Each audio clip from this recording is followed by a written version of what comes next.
मैंने आज तक कन्हैया जी को देखा नहीं। वो इलेक्शन से पहले तो आए, आप मुझे आके यहाँ से एकदम कह दो कि भाई अब तेरा रोजगार यहाँ से खत्म। कह रहा हूँ मनोज तिवारी 10 साल से मैंने तो उनकी शक्ल भी नहीं देखी। मनोज तिवारी क्या है? Manoj Tiwari who has not Manoj Tiwari एक बहुत बड़ा मतलब फिल्मकार है वो, उसका उठना बैठना बड़े लोगों से। इन हमारे पास आके बैठेगा क्या वो? मैं तो बीजेपी को ही दूंगी। इसको वोट देने की नहीं, हमें वो उसका चेहरा ही पसंद नहीं है। आज सामाजिक तत्व हैं, मनोज तिवारी उनका है आदमी है। 25 मई को जो इलेक्शन होने वाला, वोट किसको देंगे? हम गठबंधन को देंगे, एनडीए इंडिया को।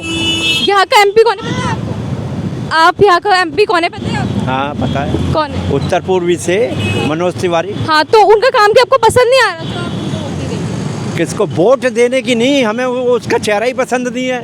क्यों? मैंने बाकी लोगों से बात की, सबको तो उनका काम बहुत पसंद आ रहा है। उन्होंने कहा बहुत डेवलपमेंट हुई है। मैडम वो डेवलपमेंट हो रहा है जिनका पैसे वाले हैं, जो ब्याज खोर है ना इस एरिए में, सीलमपुर एरिए में, उत्तर पूर्वी, जो मैं आपको सोनिया विहार में, करावल नगर में, भजनपुरे में जो हैं, जो आज सामाजिक तत्व हैं, मनोज तिवारी उनका है आदमी है। मतलब आपका कहने का मतलब ये है कि वो अमीरों के लिए है। हाँ। लेकिन जितने लोगों से मैंने अभी तक पूछा है, उन सब ने बोला हमें रोजगार मिला है।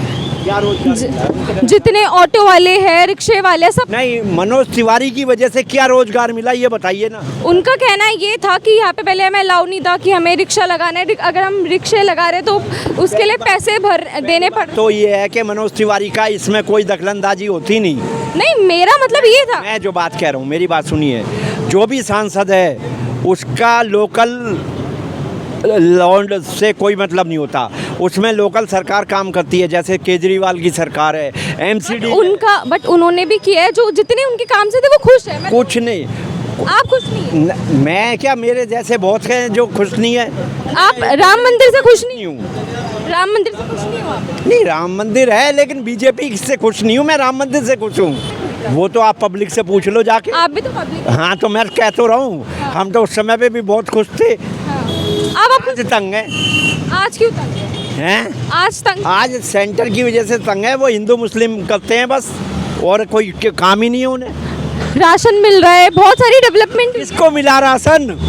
लोगों को मिला है। किसको? आप जैसे लोगों को ही मिला। नहीं, हम जैसों को तो नहीं मिला। और जिनको मिला है उनका? हमने तो कभी मिला ही नहीं। हम अंगूठा लगाने भी जाते हैं, दुकानदार कहता तुम्हारा अंगूठा फेल हो गया। और जिनको मिला है कि फिर वो मतलब उनका क्या? जिनको मिला होगा बताओ, मैं आपको 3-4 आदमी 10 आदमी से पूछवा दूं यहाँ पे। 10 आदमी सपोर्ट वाले भी है, हम किसके वो मानेंगे? 10 आदमी सपोर्ट वाले भी है जो कह रहे हैं हमें मिला है। मैं तो अपनी बात कर सकता हूँ ना। यहाँ पर इस बार मनोज तिवारी के अगेंस्ट में कन्हैया कुमार है, तो आप उनको वोट देंगे? बिल्कुल देंगे।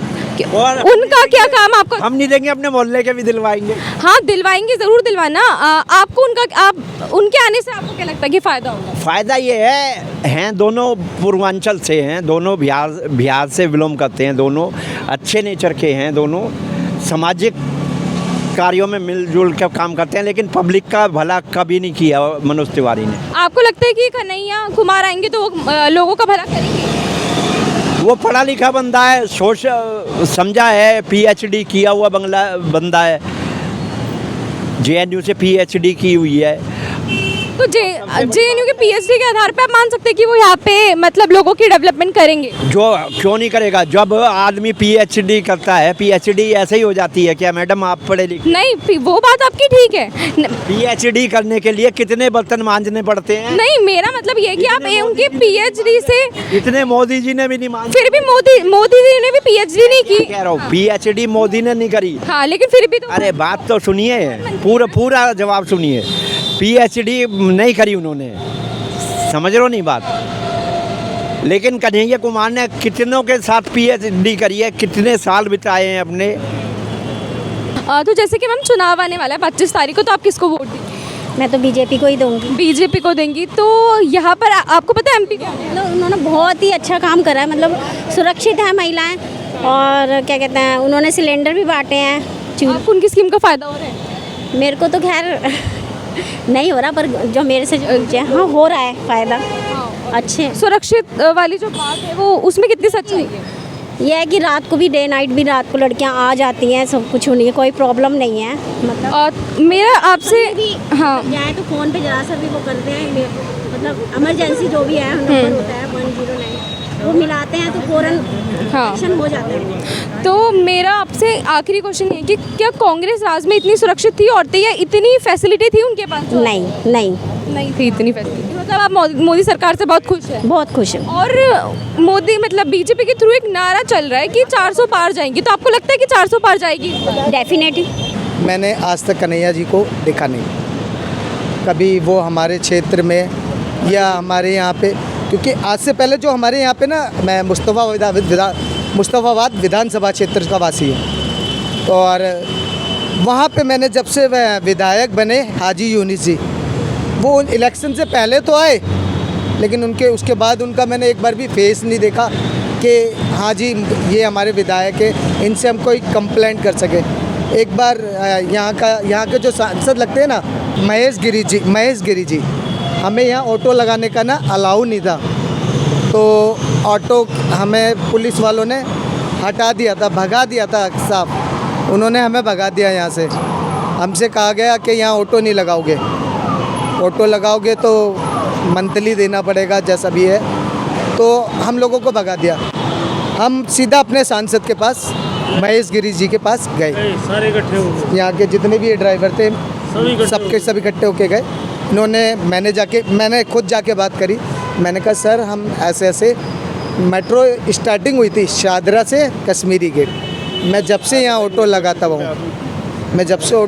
हुआ यहाँ आ रहा हूँ, तो मैंने कहा अभी एक नए सीनियर अफसर आए हैं, उन्होंने आते ही मैम जिस जगह से आपका रोज़गार बन जाता, परमिशन दे दिया। हाँ, कि जिस जगह से आपका रोज़गार बन जाता है ना, आप वहाँ पे रेगुलर पैसेंजर है, वो भी मुझे जानते हैं, वो मेरे पे बिलीव करते हैं कि कल को कुछ भाई की गाड़ी में रह गया तो वो मिल जाएगा, ठीक है, आप मुझे आके यहाँ से एकदम कह दो कि भाई अब तेरा रोज़गार यहाँ से ख़त्म, तू जा। तो मैं मतलब आपका कहना ये है कि मतलब जो मनोज तिवारी उन्होंने यहाँ के जनता के लिए सोचा है? उन्होंने डायरेक्ट मेरे सामने, पूछिए क्या सोचा है? ऐसा क्या काम है जो आपको उनका पसंद आया है? मेरे को मेरा सबसे पहला काम उनको पसंद आया, उन्होंने मेरे सामने, ये सब भाई साहब मेरे साथ खड़े हुए थे जितने भी ऑटो वाले, उन्होंने वेलकम थाने के एसएचओ को फ़ोन करा कि हम ये कि पार्टी अरेंज कराई कि ये इनको हटाया क्यों जा रहा है, क्या इनकी प्रॉब्लम थी, आप लोगों को मतलब उन्होंने आम जनता की प्रॉब्लम को सुना है ना, हाँ, और उस पर काम भी किया। काम किया। ऐसा होता है, एक होता है सांसद के उसके पीए से मिले कि हाँ भाई हो जाएगा। बोलते हैं कि नेता जीतने से पहले वादे तो बहुत करते हैं, भूल जाते हैं। के बाद उन्होंने हमारे लिए करा, के बाद भी किया। जीतने के बाद उन्होंने मेरी बात मतलब पिछले 10 सालों से आपको क्या लगता है, 10 सालों से आगे यहाँ के सांसद हैं, तो 10 सालों में आपने क्या डेवलपमेंट देखा है यहाँ पर? मैंने यहाँ पे डेवलपमेंट के 5 काम। देखिए जी, मैं बाबरपुर विधानसभा में रहता हूँ, मैं एक बिजनेसमैन हूँ, ठीक है। आप उनके अगेंस्ट में हैं? आप उनके अगेंस्ट में नहीं हूँ, मैं तो बिजनेसमैन हूँ जी। मैं तो अभी आ रहा था, मेरी गाड़ी आ रही है तो वेट कर रहा हूँ, सुन रहा हूँ भैया बोल रहे हैं हमें बीजेपी के फेवर में बात कर रहे हैं। मैंने अभी देखा तो मनोज तिवारी ऐसा मैं कह रहा हूँ मनोज तिवारी 10 साल से मैंने तो उनकी शक्ल भी नहीं देखी। यहीं रहता हूँ, कट्टर आरएसएस का लॉबी है पूरा रोहतास नगर जो है।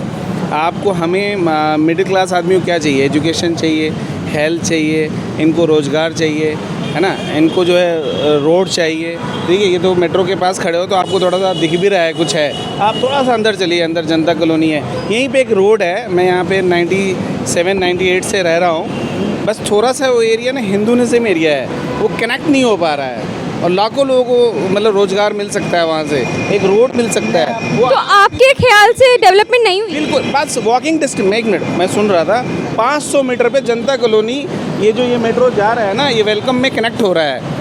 यहीं पे से आप ये जो एमसीडी का ऑफिस है आप आगे जाएंगे, वो रास्ता में 15 साल से देख रहा हूँ कनेक्ट नहीं हो पाया। वो एमपी के हाथ में, एमएलए के हाथ में है, बता दीजिए। मैं उसका आंसर मैं दूँ? मैं नहीं, आप सुनो, उसका आंसर तो सुन जाओ ना भैया। तो आम आदमी को क्या चाहिए? अरे आंसर तो सुन लो। तो आप इस बार किसको वोट देंगे? देखिए मेरा तो है एजुकेशन की तरफ। कन्हैया कुमार जी, 1 मिनट, कन्हैया कुमार जी एक JNU से, एक मिडिल क्लास गरीब घर से आया हुआ है, मनोज तिवारी क्या है? Manoj Tiwari, who has note Manoj Tiwari? एक बहुत बड़ा मतलब फिल्मकार है वो, उसका उठना बैठना बड़े लोगों से। इन हमारे पास आके बैठेगा क्या वो मिलेगा क्या? वो मिल के दिखा दे तो मान जाऊँ, कभी मिला हो तो बता दो।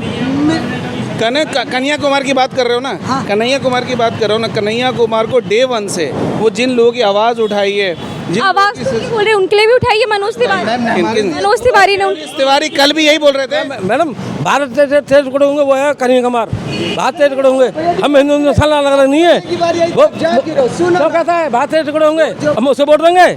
हम हिंदू मुसलमान एक है सब, भारत से टुकड़े होंगे उसको वोट नहीं देने वाले हम। लोगों से बात करके ये तो साफ पता चल रहा है कि इस बार बीजेपी का पलड़ा थोड़ा भारी दिखने को मिल रहा है। अब देखना ये होगा कि लोकसभा 2024 का चुनाव कौन जीतता है। इसी के साथ कैमरा पर्सन वंश त्यागी के साथ मैं निकिता, VU1 न्यूज़ के लिए।